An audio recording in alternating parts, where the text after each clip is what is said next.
Jesus Christ. And I am very much thankful to Watson Anand for giving me this beautiful uh, opportunity to bring God's word in midst to you, the Blantyre Friends and Fellowship. And this evening, I am so happy. Last week, I was not well. I was down with fever and body ache, and I was afraid because the COVID situations in India. But thank you for praying for me. And even though I have a body ache, but I'm all right, and there is no fever. But continue to pray that God may give me enough strength.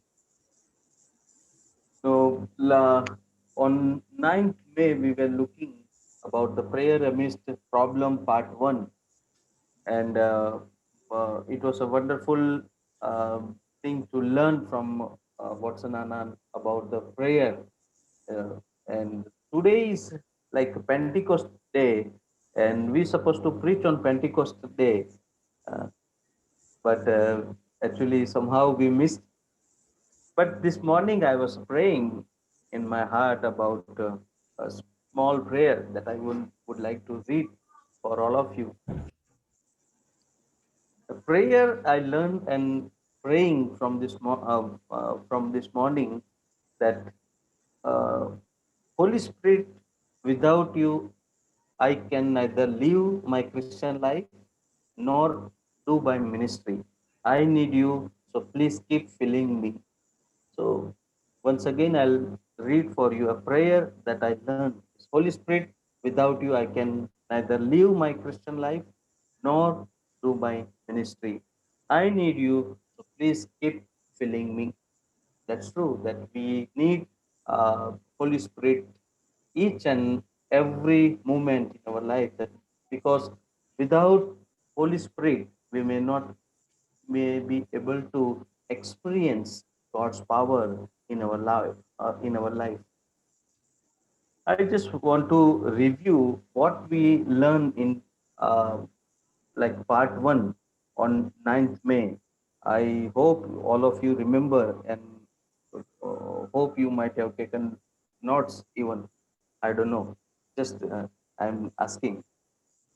Like Watson Anna was telling about four problems when he started with the four problems when he started his sharing.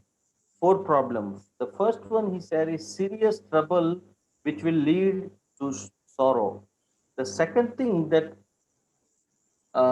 ingratitude silence after receiving the blessing in spite of um giving our Lord praise, but we become silent. So the second problem that he was sharing. Third thing he was sharing about sickness that comes in our life, and third he was talking about the sin. You know, then like we learn, it is a command that we have to obey. And I remember the 3 points that he told: that pre-eminence of prayer, and power of prayer, and precondition of prayer. And the outcome of prayer that we saw is like sorrow will turn into joy, and sickness will be healed, and sin will be forgiven. So precondition of prayer that we learn was like reliance on God, and faith, and reconciliation, and setting right the relationship with our fellow brothers, and also in the church. And we need to be righteous before God. Um, so this point that we learn, like we need to cry unto God because His ears are attentive towards His children. Today we will look part two, and we read in the scripture about Elijah. Words like 17, it says like Elijah was a man just like us, And when I was reading, I got like 2 weeks of time of reading again and again these 4 words, and I was just learning from the God's word. And what I have thought, what God have taught me, just I want to share with you this evening. Two things that came in my mind, that James is reminding us about prayer for the nation and for the church. When we start praying, we get responsibility of restoration. So these two things I want to deal today, praying for the nation and the praying for the church. And when we start praying, we get added responsibility of the restoration. Like E.M. Bounds is a man of prayer. Uh, he tells in his one of his book that the Holy Spirit does not come on machinery, but on man. He does not anoint plants, but man, a man of prayer. You know, and also, like someone said, that worry is not a conversation you have with yourself about things you cannot change. Prayer is a conversation you have with God about things he can change. So, like, prayer amidst problem, it gives us more and it motivates us to pray. And when we look in the life of Elijah, we learn lots of things to uh, develop a well disciplined prayer life. So today we are going to look into this life of Elijah in James is writing about Elijah.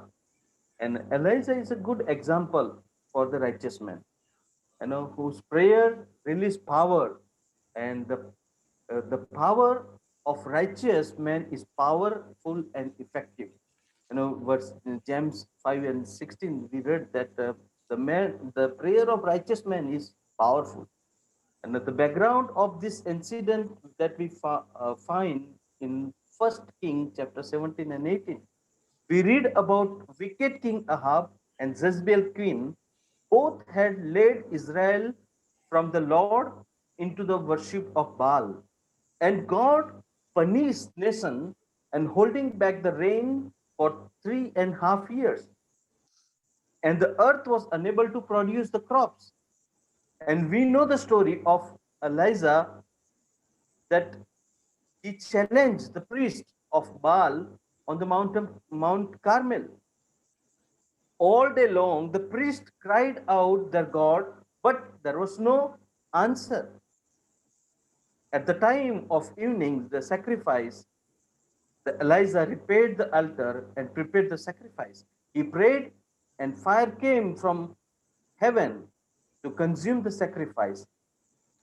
And that day, he had proven that Jehovah was the true and living God. But the nation still was waiting for the rain.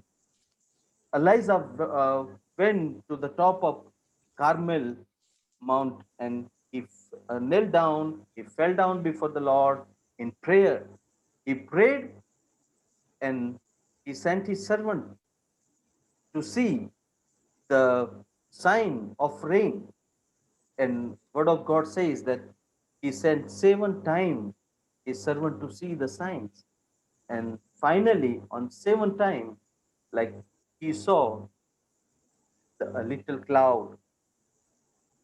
you know there was a great rain, and the nation was saved. When we look at this story, and when we think about our nation, do our nations need blessings? Because the present scenario that we see, our nations need healing. When we talk about the India, we need healing, and we need safety. you know like, do we need the fearless life? Yes, of course we need, because uh, we live in a situation where when we want to go out, we are very much afraid. Even little fever I had last week, and I was so much afraid what will happen to me. Every morning when we open the WhatsApp, like, we do not know what message will come. Always I afraid to read that we are sorry to inform, and my heart is paining when I open the WhatsApp. I see the messages. I am afraid to read. Very sorry to inform you. We regret to inform you. So we live in a such kind of environment and situation where that's true that we need prayer like Elijah. James tells us that Elijah was man just like us in verse 17, and he was not perfect man, and that it is mentioned in Bible that he after defeating and or after getting the great victory on the mountain Carmel, Elijah was afraid. He was discouraged and he ran away. But he was righteous man. Why he was righteous man? Because he was obedient to the Lord and he was trusting him. So these two things made him righteous: obedience and trusting the Lord. Elijah was not only believing in his prayer, but he was persistent. He prayed, and James is mentioned that he prayed again. He prayed, and 7 times he's sending his servant to see the sign of rain, so that we see that continue his praying. Too many times we fail to get what God promised. You know why? Because we stop praying. There is a difference between vain repetitions and true believing persistence in prayer. Our Lord prayed 3 times in a garden. When we see the life of Paul, he prayed 3 times about the fleshy thorn. And when we see the life of Elijah, and he was determined and concerned in his prayer life. He prayed earnestly. James 5:17 says he prayed earnestly. Now, as a believer, we are called to pray for our nation. First Timothy chapter 2, 1 and 2 says, like, brothers, I urge that first of all, that that request, prayers and intercessions and thanksgiving be made for everyone. Verse 2 says, for all kings and all those in authority, that we may live peacefully and quiet lives in all godliness and holiness. We need to pray for all emperors, that God may grant them good life, good government, and faithful minister. We need to pray for our nations. Ezekiel chapter 22, verse 30 says, I looked for a man among them who would build up the wall and stand before me in the gap on behalf of the land, so I would not have to destroy it. But I found none.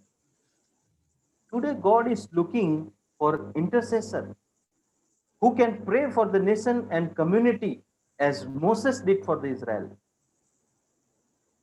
When in the church, when there is a when we call for prayer meeting, hardly few people come, and only old people will come. When I went to Tamil Nadu in year 2003, then I saw in Tutukurin, morning 3 o'clock, the church gate was open, and there were 15 to 20 old people kneeling down and praying. And when I went in 2016 in Tutukurin, and I saw that church was locked. And I asked that why they don't open church. And they said that, church will be open after 9 o'clock. You see, like, we, we do not have much uh, people who are really praying. And today, we are living in a world where people are under fear, people are under hunger, people are in immorality, corruption, injustice, die, and there are so much of sorrows, cry around us. And I think you all will agree that we live in this kind of world where, no, as a good believer, we need to stand as an intercessor before God and cry out for the mercies of the Lord. Like Abraham, he prayed for the Sodom. And as Moses, he prayed for Israel. And like Aaron, who stood between the living and the dead and to save from the plague. Three things that we learn here from the life of Elijah, just I want to share with you. That first thing that we learn is pray continually. When we read James chapter 5 and verse 18, it is written that he prayed again. So first thing we learn from life of Elijah is pray continually. Pray continually. Our God is faithful to listen prayers of righteous men. First Thessalonians 5, chapter 5, verse 16 and 18 says that pray without ceasing. It is command to obey. We saw in the part 1 also that prayer is a command to obey. So when we read the First Thessalonians 5 and 16, it says pray without ceasing. It is a command to obey, and we need to be, as a believer, we need to be very carefully obey this God's command. Elijah was in trouble. When we look life of Elijah, he was in trouble. He had fear of Queen Jezebel, because he was afraid. He killed the prophet of Baal. He was afraid. But his confidence was in God, who brought fire from the heaven and proved himself before the priest that he is alone true God. So Elijah has experienced that who God is. When we want to pray continually, we should experience the who God is.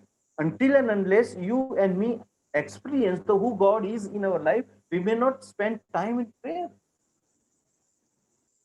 When we um, uh, when we see in our life, like, if we don't understand God, we may not spend time with him. We may not able to talk to him. Until and unless we know him, we may not able to pray. Second thing that we see in his life, when we walk in the spirit will help us to intercede for the nation.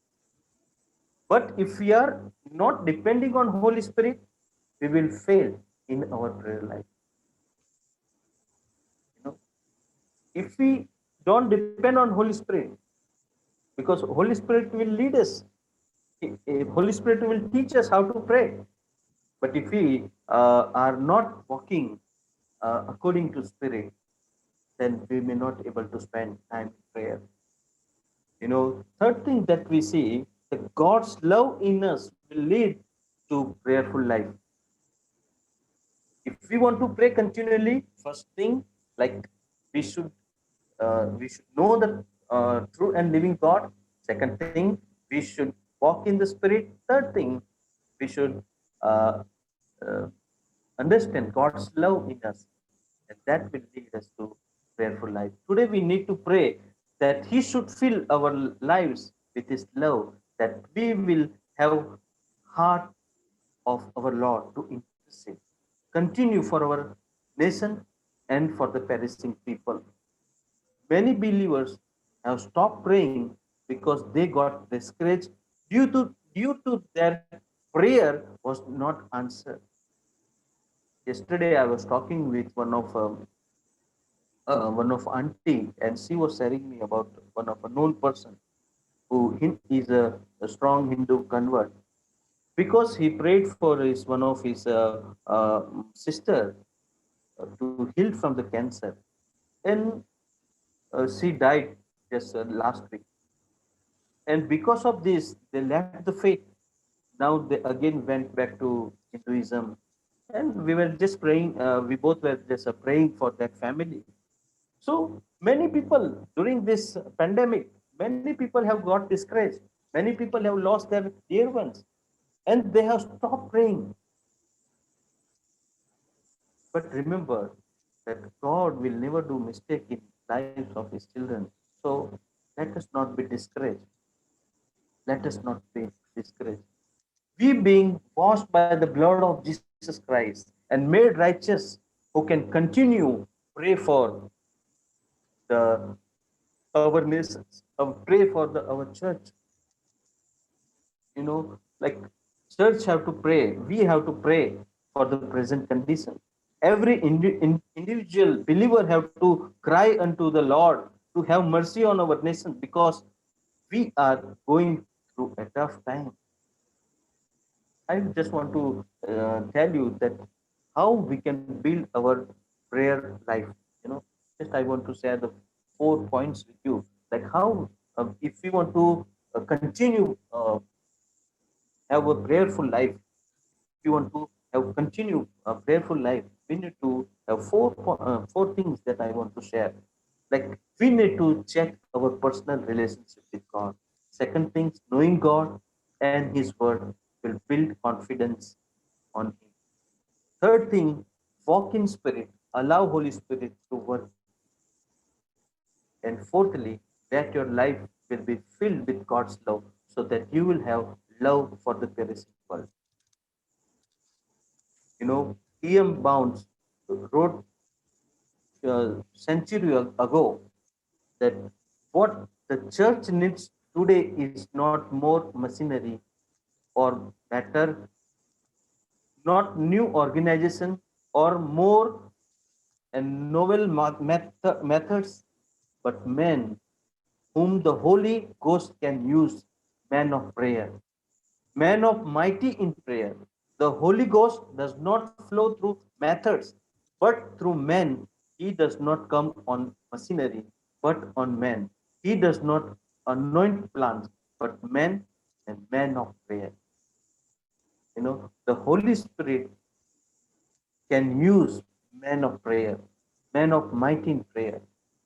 And during this all pandemic and all the situation, during all sorrowful things, you and me need to continue have a prayer, continue prayer, as Elijah did. He prayed and he prayed again. Second thing that we learn is pray with commitment. When we learn the life of Elijah, when we see that pray with commitment, prayer needs dedication. We take responsibility of a person or situation, and we obligate ourselves to pray for them or pray for the particular situation. And it is our firm decision to do something for the church situation or a person, and it is out of our willingness to give time and energy to particular uh, uh, the prayer concern. Elijah is praying with much burden, because he knew that there is no crops for the last 3.5 years, and there was a need to end the famine in the land. So Elijah was not some superhero. He experienced the all emotions in life as we go through. He also have gone through joy and sorrows and victory, and he also gone through frustration and the discouragement, and then he also he was going through anger, and then also he is praying with commitment for the people, for the nation. And like God used him in spite of his weakness. After his greatest victory, Elijah run away. He ran away, but God called him again, and God brought him back into his sense. Then God used him again. It is a story just like you and me. It is story just like you and me. We many times we run away, and when things goes wrong, but like he is searching again, and he comes to us, and he is refining us. He rebukes us, encourages us, and he is again giving us the responsibility to pray with commitment. When you stand before God on the behalf of people, you need commitment. When you and I are praying for the people and we cry on the behalf of people, we need commitment. Yes. When we fast and bend our knees, we need commitment. We need dedication. In one auntie from Mexico, he prayed for the students for 15 years. And through her prayer, George Verwer accepted Christ when he was 16 years during the meeting in Billy Graham's meeting in Mexico. And George Verwer established Operation Mobilization. And OEM contributed so much in the world evangelization. So what I want to say is like an auntie who is praying for 15 years for the students. Many mothers who prayed for their children for many years. And that is true. Our prayer needs commitment. When we are committed to pray, we need to be ready for sacrificial living. You know, like it requires lifelong journey. When you say somebody that brother, I am praying for you, sister, I am praying for you, it is not just ending in one day or 2 days. We come in that bond. It is not just like in WhatsApp, the folded head, we emoji we post. No, we come in that no, like we come in bond, and that we start a life's long journey. That we say that person, I will pray for you. And when we do that, surely there is a prize in heaven. Prize in heaven. Second thing that, like, when we want to pray with commitment, the action plan should be there. Hmm. Like, there should be, if you want to have the successful prayer life, we need to have the prayer action plan in our life. We say that, okay, I will pray with commitment, but if we do not have plan, then it is a waste.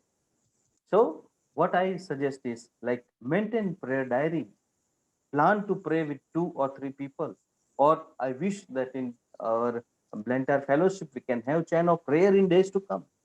Like no, connect with the missionaries and ask for the unreached people group and pray for them. Take some effort and teach your children also to pray, because if we do not pray without commitment, then I think we are missing the mark. The thirdly that we see that more prayer, more power, it is not only for pastor, it is equally for the believers too. So Galatians chapter 6 and 9 says, let us not become weary in doing good, for at the proper time we will reap harvest. If we do not give up, do not your prayer, pray with the commitment and dedication. We need to pray with the commitment. Third thing, like we learn from the life of Elijah, is pray with courage. Pray with courage. The attitude of facing and dealing with anything recognized as dangerous, difficult, or painful, instead of withdrawing from it, equally of being fearless or being, like we can say, brave. So Elijah was very brave. He was very courageous to pray. Like Elijah was weak like us, but his obedience and trust in God made him more confidence in him, and his hope in the Lord alone helped him to stand courageously before Ahab, a wicked king and wicked people in Israel. Like he stood before the Ahab, and he said that it would not rain by his word, and his word came true. What a courage that he had! He had ups and downs in his life, but he prayed and God answered.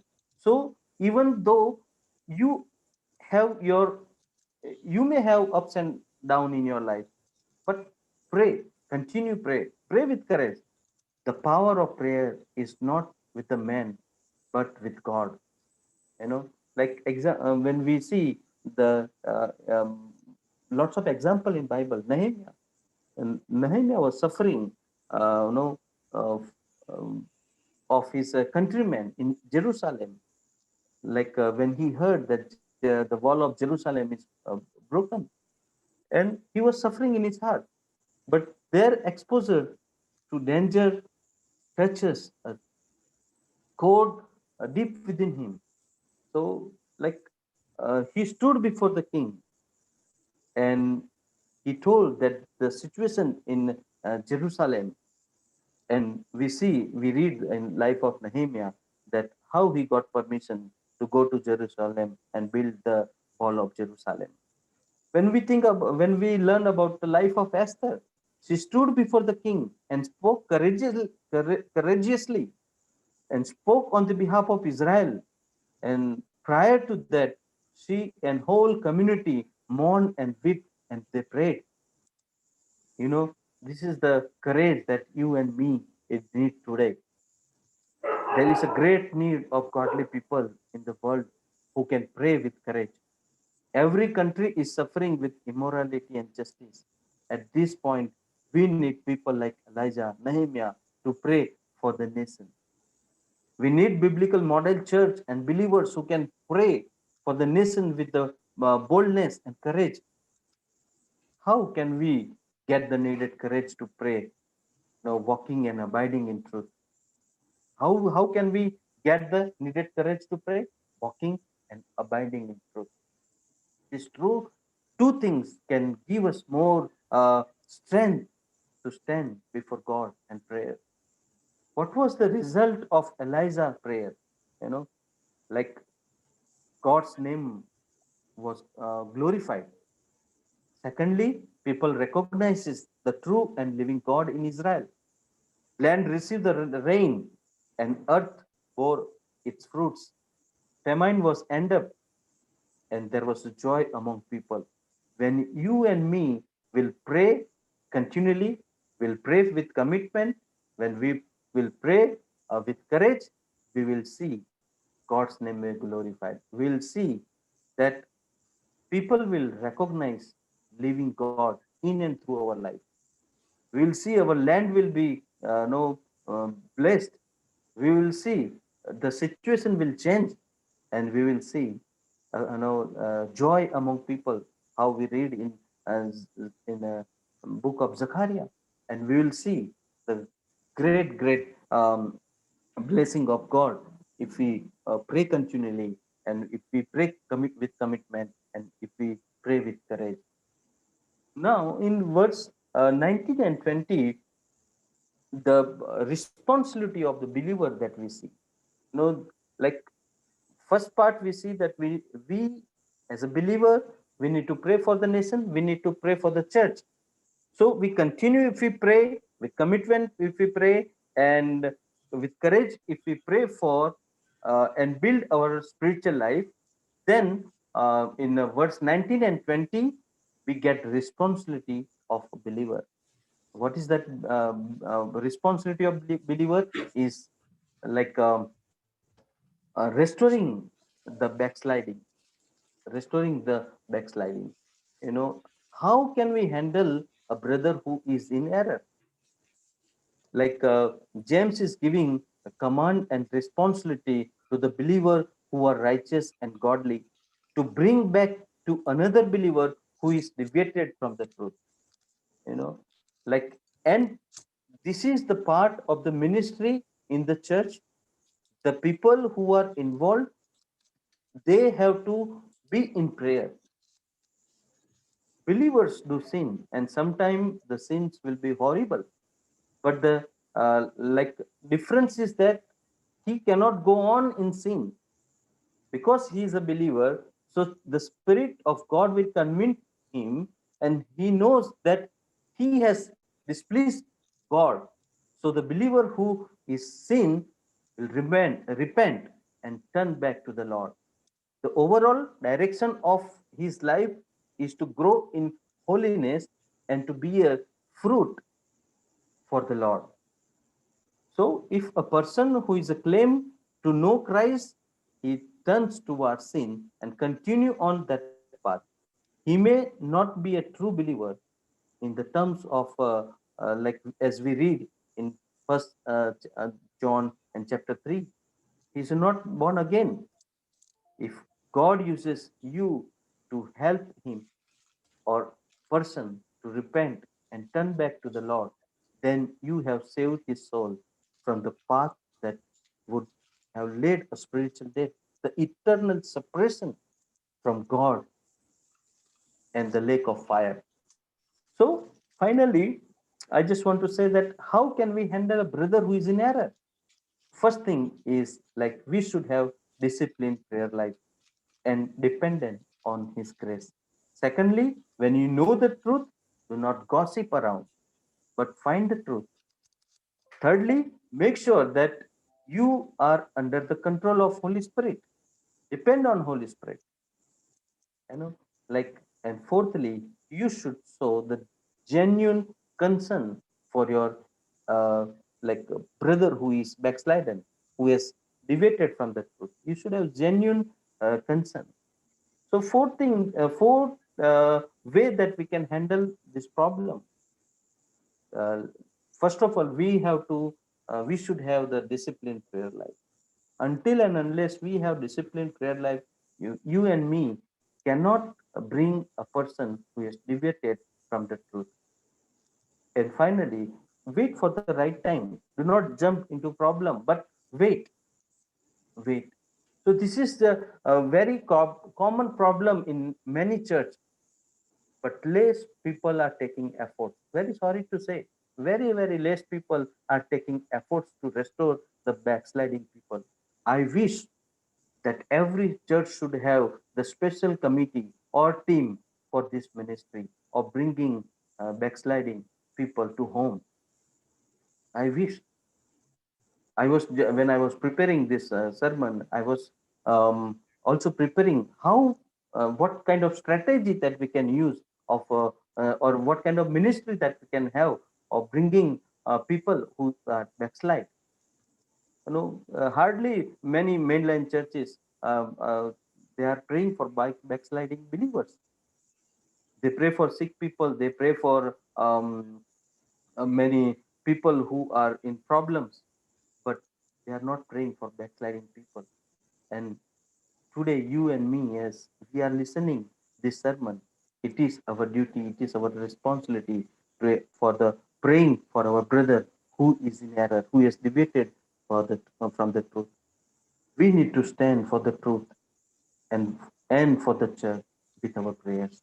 And this is the ministry of restoring and forgiving the people. That ministry God has given you and me. Like what kind of result that we can see of restoring? What kind of result? Sharing God's love and experiencing forgiveness. If a person who is getting restored, like this kind of result that we can see. First thing is sharing God's love and experiencing forgiveness, saving from false teaching and strengthening in God's truth. Thirdly, setting him free from sin and bondages. Fourthly, saving him from spiritual death. And finally, safety and security in God's fellowship. You know, someone who is in error, we cannot throw him. We cannot cut him and throw that he is a useless. No, we need to bring him in God's fellowship. And this is the ministry. Yes, today, James is reminding us, you and me, to pray for the nation and pray for the church. When we start praying, Lord will give us responsibility of restoring the backslide one. You know, like continue. We need to pray. Continue. We need to pray.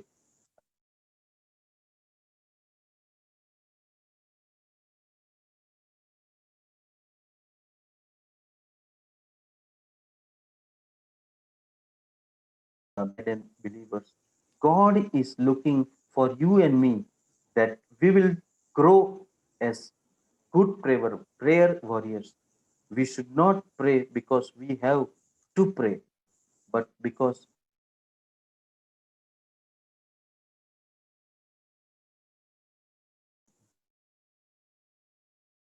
dear and brother, sister, nothing is too hard for the Lord.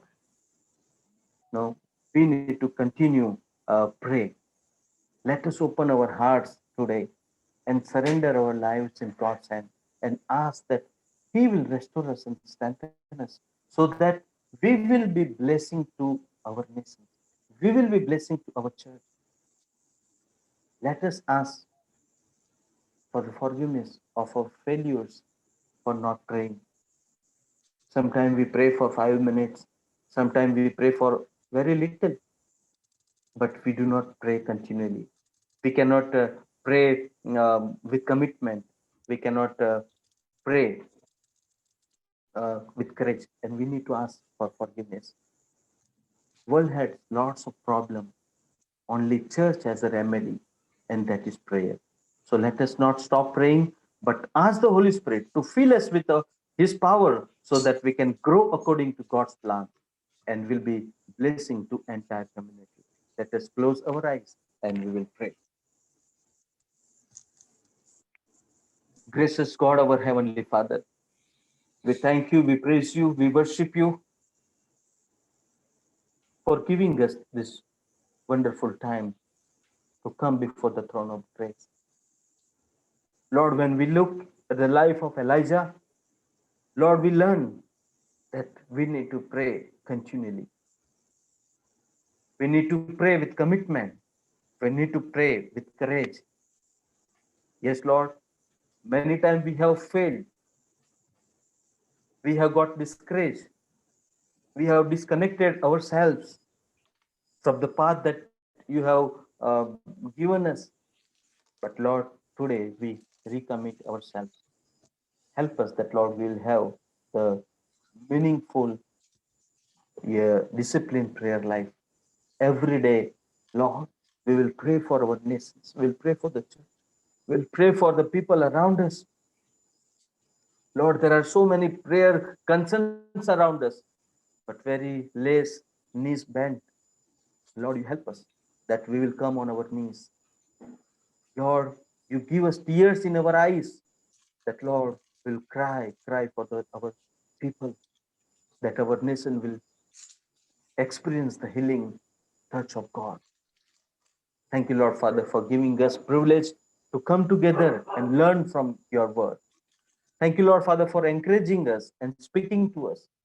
Continue work in our hearts that, Lord, we will live our life according to your will and purpose. Bless us together in this evening. In Jesus' name we pray. Amen. Thank you, Anand. Light has gone here. So Thank you. No I do worries. not know. I do not know whether you are able to see me or not. Yeah, we can But see you. We can see okay, you. okay. Yeah. Thank you. Yeah, we Over Thank to you. can Brother Thank see you you. so John. much. Yeah. Yes, thank you, Pastor Satish. We are very happy and glad that we had a wonderful message and you have reminded us the need of prayer and how we need to pray amidst of the problems. You have said we need to pray with commitment and we need to dedicate ourselves when we are in a prayer. We need to pray from our whole heart. Our heart should be fully given. That is the first commandment which is the Lord given to us. We need to pray Him with our whole heart. We should not have anything which is reserved for something. So, thanks for reminding. And also, you said we need to walk with the Holy Spirit and we need to fill up with the God's love. That is most important because when the Jesus, after the crucifixion of Jesus, when she go to the heaven, He left the Holy Spirit. He is the comforter. And when we are praying, you have reminded us that we need to pray and we need to walk with the Holy Spirit. We are so thankful for that word, and we need to fill up with the God's love so that when we are praying,